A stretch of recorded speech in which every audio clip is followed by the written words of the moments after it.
Bem, bom dia a todos. É um grande prazer para a nossa EPGE, Escola de Pós-Graduação em Economia, participar desse esforço conjuntamente com o Centro de Regulação e Infraestrutura. Eu não sou especializado no tema, sou macroeconomista.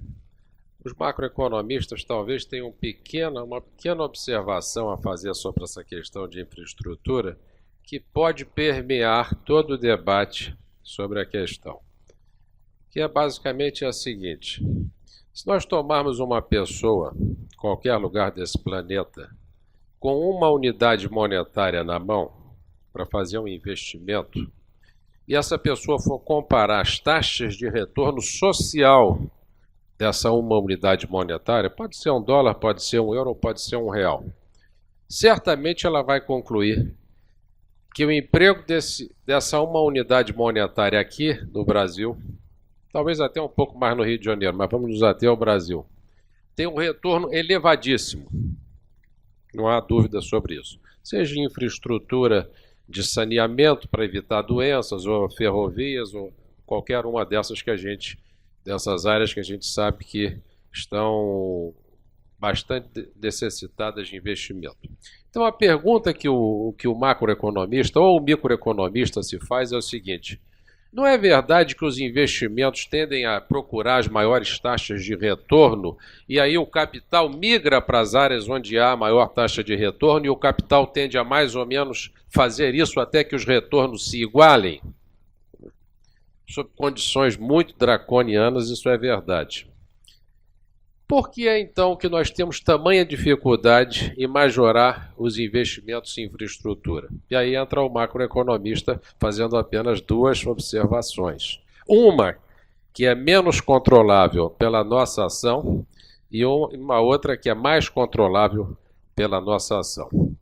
Primeira coisa que faz com que não haja sequalização de retornos através de uma majoração absurda do capital investido aqui em infraestrutura é o dissenso que existe entre o retorno privado percebido e o retorno público. Observe que aquela pessoa com uma unidade monetária concluiu que o retorno público, o retorno social é muito maior. Mas e o retorno privado percebido?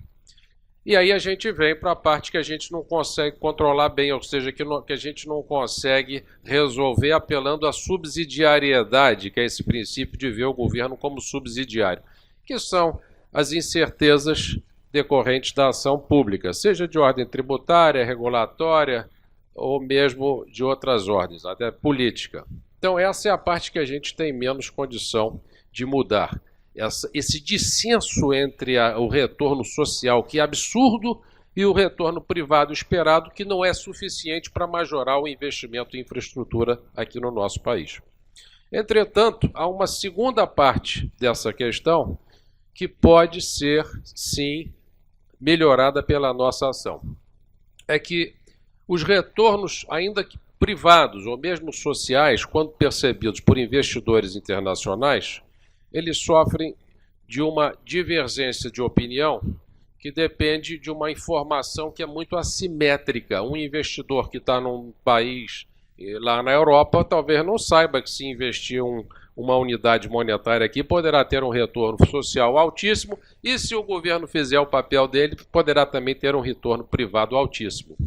Então, na nossa função de disseminar ideias, criar documentos como esse, nós podemos, sim, reduzir essa assimetria informacional e, através da nossa ação de persuasão, de divulgação de conhecimentos, nós podemos contribuir para esse fato.